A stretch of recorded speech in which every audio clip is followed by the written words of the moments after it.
U.S. News is out with the 2026 Best Cars for Families Awards.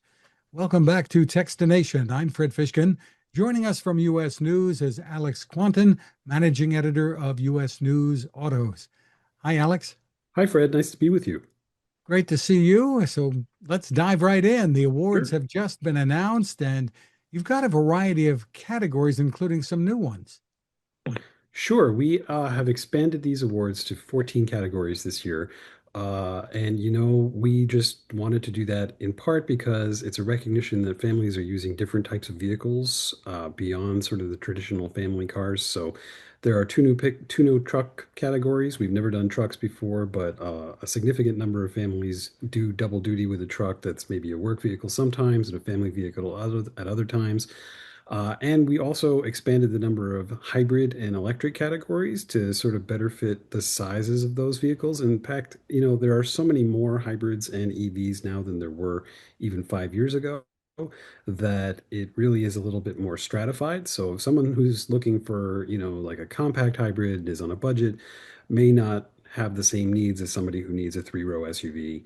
And in all the cases with our SUV categories, we figured it's better to add more hybrids just to reflect that demand. So let's get into the categories and the winners. So let's start going through some of them, starting, I guess, with what might be considered the most popular. Sure. So the most popular categories for families these days are compact crossovers. So we have the Hyundai Tucson and Hyundai Tucson Hybrid, which are winners there. The Tucson is a dominating power player in this class, and in part because it's almost as if it were designed to hit every category a family needs, a family of up to five, mind you. But the regular Tucson has more cargo space and a bigger back seat than almost any other vehicle in that class, even though it is not the biggest vehicle in that class. And the Tucson Hybrid has all the good elements that go into the regular Tucson, which is lots of space, a user-friendly driving experience, really easy infotainment, and lots of nice tech and safety features like teen controls. Um, and it just gives that vehicle a little more power and a lot more fuel economy. So the Tucson Hybrid, it's a really tough vehicle to beat if you are a small family of, just two parents and two kids. Well, let's move on to some of the other top categories here. We can go through them, I guess, one by one and tell us who the winners are. Well, we have best hybrid car and best hybrid midsize car and best hybrid and best midsize car. Both of those are Honda Accords. Now, a few years ago, Honda split the Accord into sort of two families. So the lower trims are a non-hybrid model, and the higher trims are all hybrids.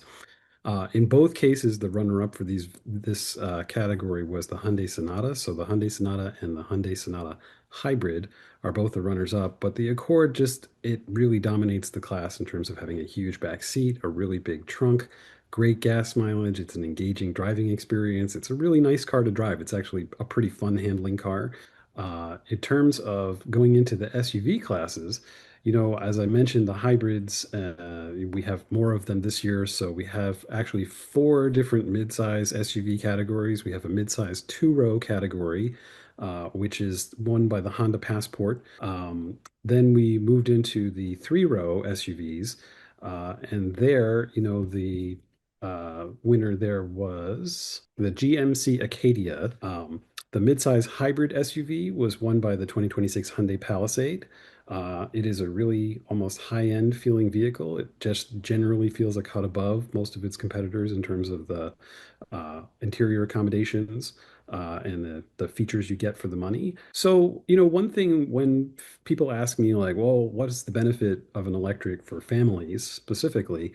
I often think about the time that you spend just shuttling around and doing regular tasks like let's go to the school run. And let's come back. Let's go to the gas station. Let's come back. If you own a home or you have a home where you can charge at home, all you have to do after your daily run of like kid related things is done is just plug it in, leave it overnight. It's fully charged. You will never have to spend like 15 minutes driving to the edge of the neighborhood to go to the gas station and then spend 10 minutes there. Yeah, you might have to do some DC fast charging out in the wild, and that does take some time. But the advantages of lower energy costs are built in. but there's also like a time factor there in that you're going to spend less time on the gasoline related things. There's also less maintenance to EVs, which is another nice benefit of not having to take the vehicle in that often or have to deal with like upkeep issues. The two winners here for Best Compact Electric SUV and Best Midsize Electric SUV are both Hyundais. As I mentioned, you might have to do some charging in the wild, but both of these vehicles charge really, really quickly, and we have tried them. And you can, in fact, charge from 10 to 80% in like 20 minutes. And, like if you're taking a long break after 200 miles of driving, that's not so bad. So some may be surprised that the top selling EV in the US and the world, I guess, the Teslas, aren't included on the list here. Or Well, didn't. Teslas are premium vehicles, and honestly, for the money, the Model Y, they just introduced a new Model Y, a sort of budget version of the Model Y. And, we did look at it when it came out and we've sort of watched its evolution. I honestly, the Teslas that are broadly competitive in terms of offering a family friendly feature set cost a little bit more than these other vehicles, and they are ostensibly still billed as premium vehicles. So we tend to focus on things that are a little bit more affordable, and there are Ionic 5 trims that are more affordable than the Y. In terms of actual electric cars, right now there's really only the Model 3. There's the Dodge Charger. The Ionic 6 is still there, although Hyundai has announced that the regular Ionic 6 will not be renewed for this model year. We felt that that was too small a class to really address. Like, if it's the only one, then that's the default. I will say, the Model 3 is a pretty good vehicle, and it was refreshed just last year. It still has a relatively unconventional user interface, which isn't always the best thing, and there are some issues with the full self-driving, labeling. But yeah, Teslas were generally a little too pricey for this, and we just felt that these competitors offered more for family dollars. Interesting. So let's move on to some of the other categories here. And I guess some of the bigger vehicles. Yeah, so we have another GMC that has won an award here, the Yukon XL. GMC makes a Yukon and a Yukon XL. So the Yukon is like an ordinary big SUV, and a Yukon XL is an extra jumbo size Yukon. It's like 15 inches longer. It has up to 144.5 cubic feet of cargo space if you fold down all the seats, which is like just as much as the Kia Carnival, which is our best minivan for families. Um, it's huge, and it has a proper adult sized third row. And I guess pickups are included here, which some may be surprised at. I guess are they family Yeah, vehicles? I guess they are, aren't they? we wanted to look into these categories a little more deeply because they don't get a lot of attention as family vehicles. Most of the ink that is written about them is about can they off-road? How much can they tow? What work functions do they have? Instead, we kind of wanted to look at like how comfortable is it? How safe is it? Does it have all the things that you would expect out of a regular family vehicle?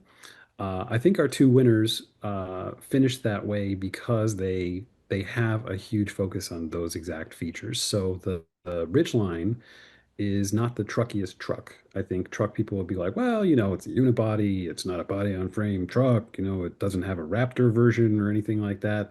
However, it's a good vehicle for like 85% of the actual needs of truck buyers. It has a pretty good payload capacity, not the best. It has 5,000 pounds of towing capacity, which is about as much as most like our midsize SUVs. Because it's a unibody design based on an SUV, it's based on the previous generation Pilot. It drives like an SUV. It drives really well for a pickup truck. It handles really well. It's got a really smooth ride, much smoother than most of the other midsize trucks. And it has a huge back seat. In terms of the full-size trucks, the Tundra, the Toyota Tundra is our winner there, and it has, at the moment, the best safety scores of any of those full-size trucks. It has great marks from IIHS.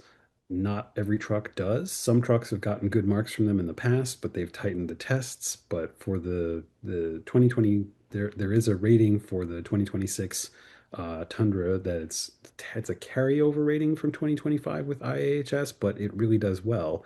And they just bundle in lots and lots of safety and comfort features. Terrific. So for more info on all of these, where can people read all about it? They can go to cars.usnews.com or just search for Best Cars for Families US News. And all those listings will be up there. We'll have all the winners and the finalists. And you can also look back through our pages. If you can't afford a new vehicle, we actually list year after year for about, I think it's 13 model years now, where we have the previous winners. So if you're looking for a used vehicle, you can see what we were rating for in 2022 or 2021 and go back and check those too. Just great. Alex Kwanten, thank you for spending time with us. Thanks, Fred. Appreciate it.